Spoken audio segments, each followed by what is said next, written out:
Alright, beer tubers, it's been a long time since I've done a homebrew video. What are we doing today? Well, we're doing a test beer. I'm going to do a traditional sort of lambic producing method of brewing on the stovetop, brew in the bag. I even bought these from Fresh Hops. They have some lambic hops. Get a read on that. What we're testing today is in the fridge here.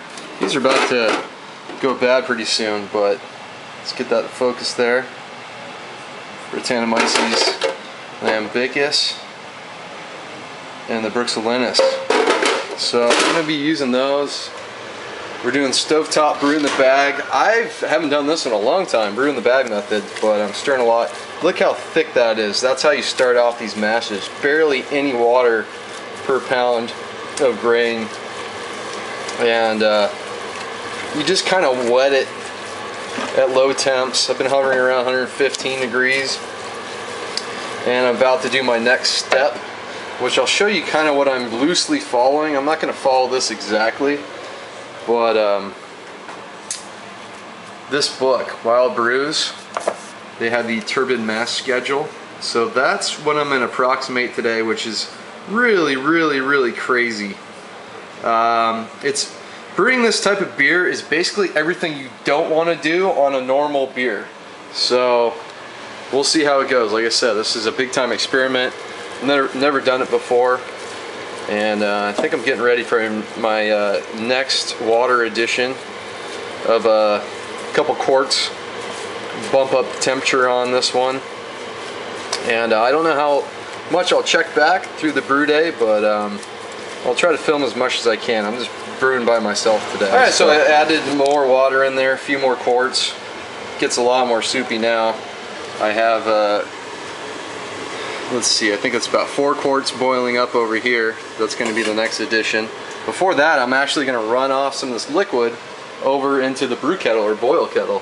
And so you really need 3 vessels on this kind of setup, because you need some kind of mash tun, you need a hot liquor tank, and a brew kettle. So I mean, I guess it's typical setup, but the key is you're taking off wort as you progress, putting it in your boil kettle and boiling that. So that makes this beer pretty unique.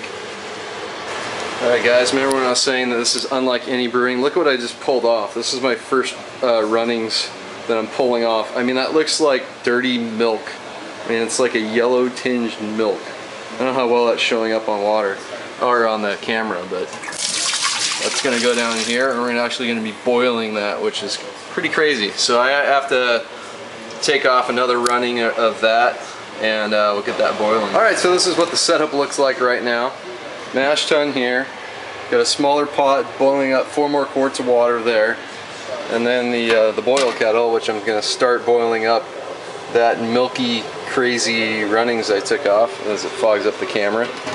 So that's going to boil while this mashes for, I'm only going to go probably a half an hour or so before I do the next step, not the full 45 minutes, just because I don't want to be here all day doing this. So we'll see. Okay, getting towards the end, almost time to sparge. I have water heating up over there for that.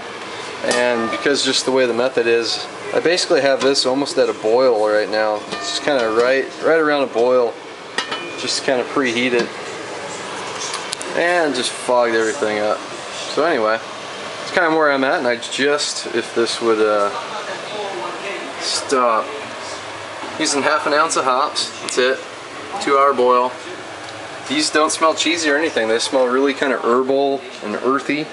It's a mix of Cascade and Willamette, so those are going to go in the boil real soon. Okay, mash time's over. Thankfully, brew in the bag, it's an easy cleanup. All I have to do is just dispose of that grain out of that bag. Pretty easy. Rinse that thing out. Boil's pretty much about to go. It's pretty much a light boil. I got the lid on it. I had to add a few extra runnings to kind of get up to my volume, which I collected about 5 gallons. I figure I'd boil off a bunch, and because it's a 2-hour boil. So I'm gonna stop fogging up the camera here, and it's probably gonna be it's probably all you're gonna see until the very end. Maybe when I actually like pitch the yeast, or I don't know, probably post pitching yeast, and then I'll do some updates, see how the fermentation goes. Okay, hopefully that focuses in. Come on. You can see my final gravity there. It's I overshot it, but you can see how like cloudy this stuff is. I mean, that's what I got. Here's what it looks like. So one of the Bretts goes in that one, and one of the Bretts goes in that one, and then the rest of both get put in the third one. So it's time to pitch the yeast. We'll see how this turns out. It's going to wrap up my homebrew video. Hope you guys enjoyed it. Until next time, cheers.